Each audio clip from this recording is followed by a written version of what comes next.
travels economy class and uses made-in-India clothes, watches and cars. In a country where corruption in business is often viewed as rampant, Premji manages to keep his integrity intact. Did you find it a problem when you started out, corruption in the bureaucracy, the government of India is slow and, easy way of working, but you are, with a very clear idea, want to get somewhere. How difficult was it dealing with all that? I think it's a matter of relativity. Governments are slow all over the world. I mean, if you talk to the Americans, they'll say exactly the same. I think you're being polite. Governments are corrupt to degrees in most parts of the world. I think in developing countries, the fabric of morality and the fabric of enforcement of the law, more than the fabric of morality, has been much weaker. Of course we had problems. We had all the more problems because we were branded as an Indian company, which tended to be more flexible. So we had to prove ourselves once, twice, thrice, 4 times that we were of a standard of integrity comparable with the best in the world, and that's the only way we did business. So of course we had to face hurdles. But once you establish your reputation, I think then the issue was a non sequitur issue. We have not found it a significant handicap. We have consistently found that high standards of integrity have reduced transaction costs for us, very obviously. They have got us better customers, they've got us better partners, they've got us better employees. They've given a unique sense of pride to our employees because we stand out as compared to many other Indian companies. So we are a net gainer for business. And I think a significant part of our market capitalization is attributed to the fact that our shareholders, our customers trust us so much more. Was there a point in time where you felt that your problem was so severe you were really wondering how you would deal with it? I mean, a problem of this kind.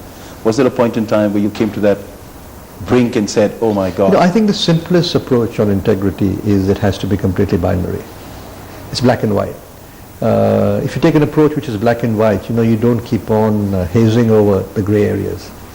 So you don't fret over it. I mean, you just tell yourself this is the way it is done, and that's it. You have to see it through. What's the worst that has happened because of this? Well, the worst which has happened is we've often had to pay costs which are 100x what a simple solution would have given us in terms of a bribe.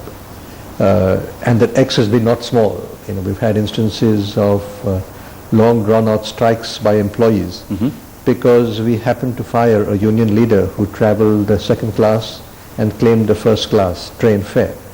The fare itself was inconsequential, but the principle was important.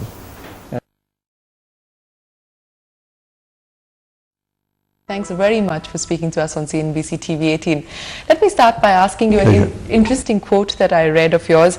Apparently, when you took over the reins of the company, when you came back and you were just 21, at your first AGM, a shareholder said, Mr. Premji, you should sell your shareholding and give it to more mature management because there's no way a person of your age and experience can lead this company. If you were to meet that shareholder today, what would you say to him?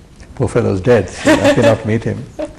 Well, I think he has to judge us in terms of what we have achieved, and I think he was able to do that 10 years later and 15 years later. He was one of our earliest shareholders, and I think it was a good comment which he made because it really got my determination up to prove him wrong. Did you for a second consider what he had said to you? No. No. But was it the internal skepticism or the external skepticism that bothered you or that made you sort of want to prove a point more at that point? I think it was external. More than internal. Internal, it was a small company with a lot of loyalties to leadership. So the internal skepticism was not allowed to be present. But I think external skepticism was obviously there because it was a difficult industry, inexperienced leadership. Can you make a success of it or not make a success of it? When did you feel that? It was a question which everyone would be asking, I suppose. So he just articulated it. Well, he articulated it. And when did you finally feel that you had found your voice, that you had found your feet in the business that you took over? Oh, maybe 7, 8 years later. Yeah? It took that long? It took that long. Maybe I was just a slow learner. What is the big turning point for you? I think success. Success breeds on success. Confidence of being able to get into depth, confidence of being able to understand fundamentals when you get into depth, confidence of being able to mobilize teams to get them to move towards a common purpose. And then seeing the end product of it in terms of commercial results, because that is a key parameter for every business organization. And teamwork. I read a story somewhere that you would actually sit in a cycle rickshaw and visit the alleys in Chandni Chowk along with your sales team. Is that accurate? But, we were originally in consumer products, and that's the nerve center of the company. But you actually did they this. don't teach you in business school. I did that till about even 10, 12 years back. Then I got too visible, so I was not getting unbiased reports in the marketplace. I thought it was counterproductive then. What are the shortcomings, if any? What are the areas that you would actually like to work on, or the areas that you think still need to be beefed up with regards to the current restructuring that you've undertaken? I think we need to build more intimacy with the customer. I think we need to build more proactivity with our customers. I think we need to build our large customers larger in terms of selling multiple services into them and being much more proactive with them. I think we can be growing faster than what we are growing. And I think we need to invest more for the future. Our guest today is Azim Premji. He's the chairman of Wipro Limited, which he took from a small vegetable oil company that he inherited when he was 21 years old and turned it into one of the world's largest IT companies, conglomerates. It's a large company with offices all around the world, and Mr. Premji has, along the way, become one of the world's most wealthy people. Welcome. Thank you very much for being here. Thank you for having me here. Since our topic here is leadership, we wanted to talk to you a little bit about whether there is a unique Indian style of leadership. What is it about Indian leadership that is unique and different? I think one thing which is there, at least among the older generation, a very high sense of loyalty to companies. It's reduced now, but it's still more than it is in certainly the American world, fairly comparable with the European world. Second is, I think there's a now unique force building up of in-country, for-country innovation.